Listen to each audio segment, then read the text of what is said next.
खातिर ओहिले बंगाल से चले के रह जाते बाड़े देहू दिलावा में हले के लागता रे टप्पू के बनल बाटे बॉडी ले ले भले सारा हई नोटावा के गोडी थाना का सलूट जो है शर्मा जी के घोट जो बोहनल बा मुंडे तो निसारा है समोट जो नाचे खातिर ओहिले बंगाल से चले के रह जाते बड़े देहू दिलावा में हले के लागता रे टप्पू के बनल बाटे बॉडी ले ले सारा भले हई नोटावा के गोडी थाना का सलूट जो है शर्मा जी के घोट जो बोहनल बा मुंडे तनी हई समोट जो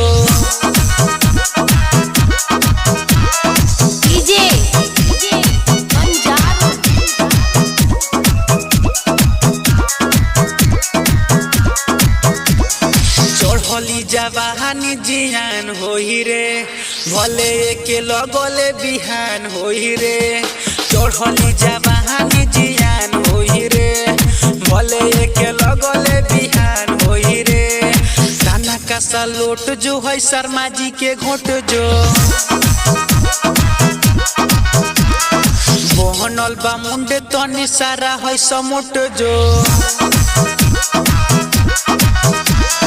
नाचे खातिर ओहिले बंगाल से चले के रह जाते बाड़े देहू दिलावा में हले के लागता रे टप के बनल बाटे बॉडी ले ले सारा भले हई नोटावा के गोडी थाना का सलूट जो है शर्मा जी के घोट जो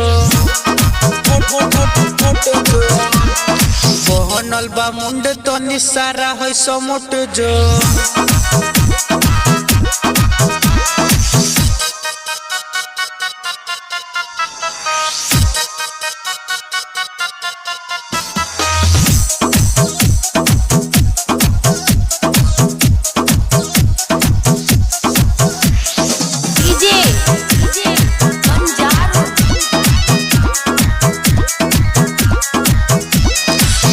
बेजे धन मन बानी यही आस में उठावा सटाओ तो नी मोतीलाल विकास में फोटो बेजे धन मन बानी यही आस में उठावा सटाओ तो नी राजू विकास में थाना का सलूट जो है शर्मा जी के घोट जो